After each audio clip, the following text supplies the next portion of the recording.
Good morning, gang. Joyce with Skipping Calves Farms. It's Wednesday morning, September 24th, 2025. I've been doing what I do every morning, making sure the animals are out and fed and the property is set up as it should be to keep the critters safe. And of course I'm talking to you on a video, and as usual when I'm talking my sheep want to know what's going on, so they were just over there grazing and now they're just standing here kind of going, "What you doing, Mom?" Traffic's coming by behind me.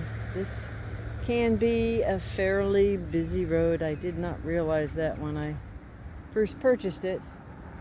When I first purchased the property, it was before they actually repaved it. And since they've repaved it, a lot of people have moved out here.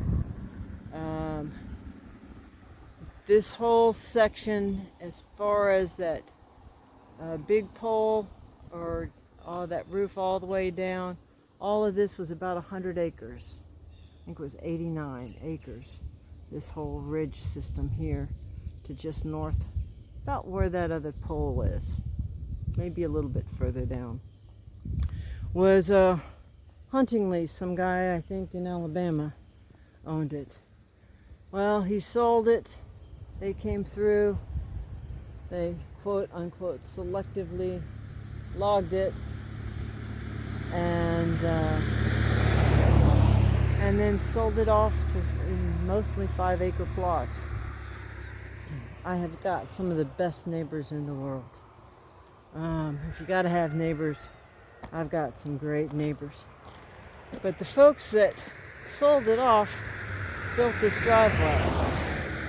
And if you look, you'll notice at the top of that little ridge, the rocks are as high as the driveway is. They did not build the drainage system properly. They just kind of maybe did a little bit of a curb or a little bit of a gutter and threw some rocks on it, and that was it. Well, they've since developed a number of houses, and there's a whole lot more water that comes off of it. And the result, as you can kind of see here, this area was dug out by hand by my neighbor and myself, about 2 feet down, this triangular shaped area that goes from here down to there. I've since dug out a hand trench that you can kind of see where the water has flowed. I did that. I modified the rocks to the back of the right-of-way, and that's dealt with most of the rain, the end of the spring, and into and through the summer. Earlier in the spring, this had all filled up, and that water had come across. And you can actually see, if you look carefully, you can see how the grass is right there up against the white line? And then right as I'm walking straight across the street, you see now, you don't have grass against the white line. You've got gravel. And where did that gravel come from? And how far does it go? Well, it goes almost all the way to the property line, at least to the edge of that shadow. Then if you go across, now that gravel that's built up, that's what my good neighbor Matt and I dug out by hand. Because I was ending up with, well, at one point in time, back by that blue container, I've got gloves on and the phone doesn't like to work when I've got my gloves on. Let me get out from behind this chestnut tree. You can see the little cage where Mama and Baby are, and back behind her is that blue container Well, the chicken tractor was back about where, halfway between those two, when we had a storm back last summer, or last spring. And I ended up with 4 inches of water inside my chicken tractor. And if you've followed my chicken videos, I've got a favorite chicken. Her name is Little Bit. She was injured as a young pullet, and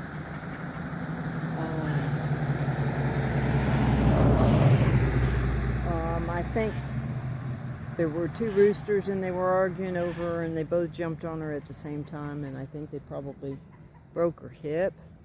Well, she struggled with that. She didn't appear to be in any pain. She just was having trouble moving. And so I nursed her back to health. And she now faithfully gives me an egg almost every other day. And birds are fun. But let me get off of that rabbit trail, bird trail, and back to this. So Matt and I had been dealing with the situation with the water over here all through the wet season in the spring. And we've been in a long dry spell. Well, a couple of months ago, I was dealing with some health issues and shared that with Matt, and he said, no problem, I'll contact the local folk that are supposed to take care of this, and they'll come dig it out, which he did. That was a couple months ago, and as you can see, yeah, it's still pretty much the way it was the last time we had a rainstorm, decent rainstorm, which was at least a month ago, maybe longer. And so we're expecting quite a little bit of rain here in the next few days, and I'm hoping and praying that they get it taken care of before then. Regrettably, I'm afraid they may not, and I'm just hoping that that little berm that I built up here, looks like somebody ran over it with a tractor tire almost. You know, you can see the ridges on it. Almost looks like a almost faded out tractor tire. But anyway, hopefully, if this all stays intact, there's still a few inches between the bottom and the back and the top and the front. So hopefully it'll be able to move most of that water at least down to here before, you can see how it's stained white, before it'll get out onto the road. And then that way most of the water will stay as it should in the drainage. But you do the best you can with what you got. And like I said, we haven't had any rain for a while, and we're supposed to get some rain in the next few days. And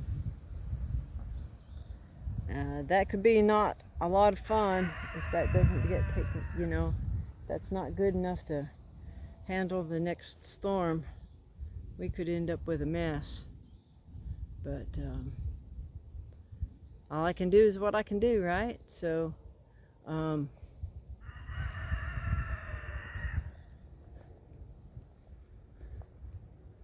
I do have this area here where I've had the sheepfold, and that's pretty much down to the dirt. And you can kind of see, you know, we grazed this whole area over here in this open area, and then this area here just did not have any growth. The reason it didn't have any growth was in the spring it got drowned out. There really wasn't much grass where the sheepfold is to start with. So it's all fun. So, apologize for the interruption. Two of the next best neighbors ever just pulled out and had to stop and say hi. I hadn't seen them to talk to in a little bit. So, and if you can see here in the sheepfold, you can kind of see what I've been trying to do is pick up the sheep manure. There's some down there, but not a whole lot because it's just left over pretty much from this morning. So that's going to be my next chore. So I'll pick that up, put that in the white bucket. The white bucket gets filled up and gets carried to the back. So I've got a storage of manure when I need it, where I need it. So with that, gang, I'll try and give you a little something nicer to look at. I'll walk back over here and see what the sheep are doing. So I guess basically kind of one of my points is, you know, you never know what you're going to be dealing with. Nobody can really predict what's going to happen tomorrow.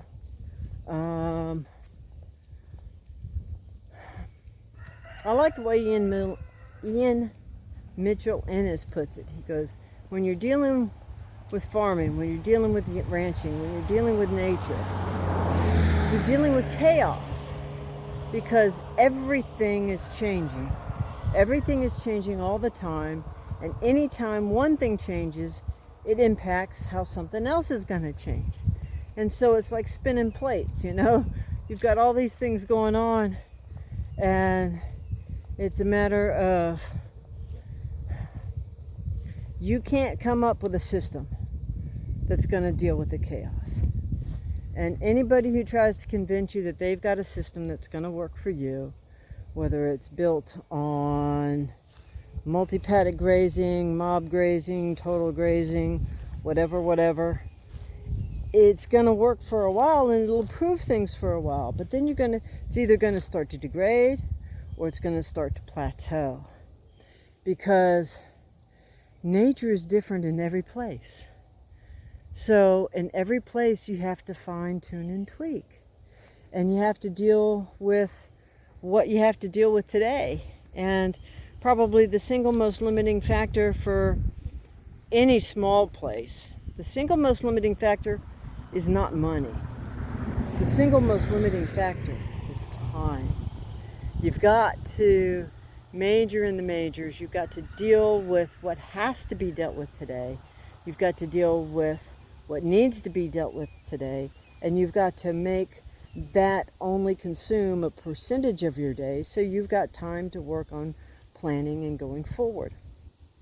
I like the way Gabe Brown puts it.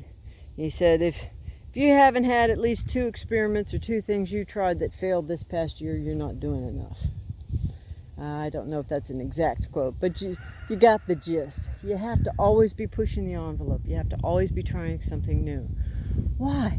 Because nature is always changing. The fundamentals don't change. The chemistry doesn't change. The principles don't change. The details change in how they interact and how they react. And your situation changes. Your skill level should be progressing. So as your skill level progresses, you can get, as Ian Mitchell Ennis says, get rid of 2 costs each year. What 2 things did you spend money on last year that now that you're getting better as a grazier, you don't need to spend money on anymore? And that's how you keep going forward. And his thought process is unique. And that's how he was able to take his farm in South Africa and have the carrying capacity go from 1 animal unit per 3 acres down to 1 animal unit per 0.4 acres. That's like having a farm and then getting 6.5 farms for free. Let me repeat that, because there is an immense power in that. When you learn that what you think doesn't matter, that how you think is key, when you pay attention to the soil, when you focus in on the animal performance, when you focus in on the quality of your soil, when you figure out ways of keeping the money in your pocket and doing something nature's way instead of Main Street's way, then all of a sudden you too are going to be able to do what Ian Mitchell Ennis has done, what Greg Judy has done. Greg Judy is Ian Mitchell Ennis's best student in America. There's a reason why when he started out he didn't have anything. And now he's got, as he admits on his YouTubes, he lets his cows buy his land. He sets a certain percentage of the profit off of his livestock sales. They set it into a special account. And when land becomes available, the money's already there. Because, as Ian says, a train comes in, it'll stop at the station for a minute or two, and then it moves on. And that train is called opportunity. And it's not coming back, and if you're not ready to hop on board when it's there, you're going to miss out. And so I don't want anybody to miss out. The most important thing you can do is spend money on your education. The second most important thing that you can do is spend money on things that will create profit. I have very little infrastructure, but the infrastructure that I do have is all portable.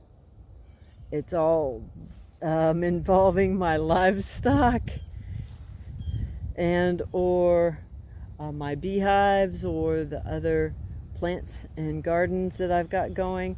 Everything has a purpose. And most of the plants that I've planted, at least in the last few years, because when I first moved out here and started planting, I didn't know anything.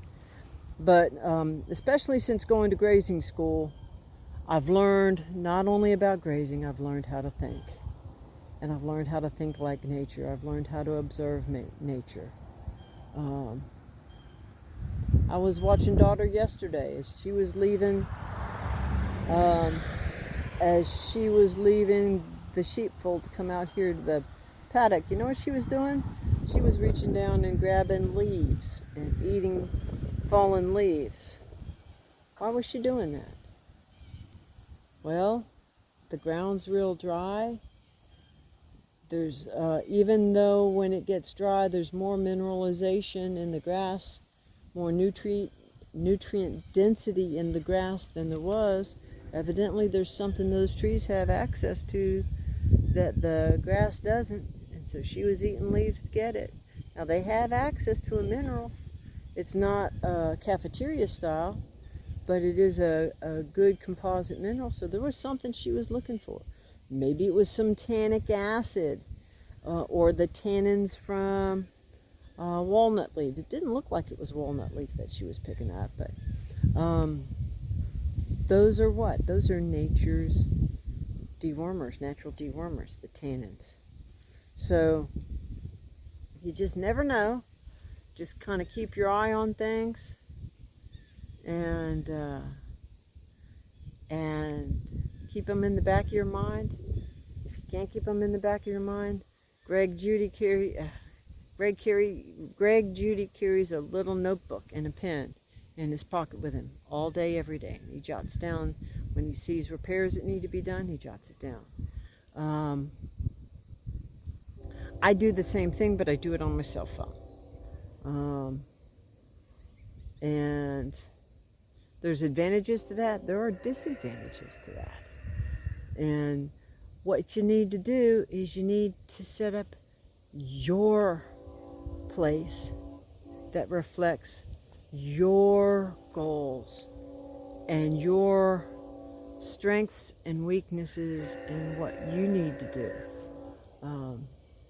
If you're not sure where or how to get started, I asked the same question of Ian Mitchell Ennis, and his suggestion was get the workbook for holistic management. The one I've got is the second edition, I think, which is the green one. they've made some changes in the new one, and he said, you just get the green one, it'll give you all you need to know. I don't know if that's still available now, but that has helped me more in terms of how do you plan? How do you figure out where you are? How do you figure out where you want to go? And then what's your personal journey to get there? Because everybody starts in a different place. Most people have a different destination, and there are almost infinite ways to get from one place, from where you're starting to where your destination is.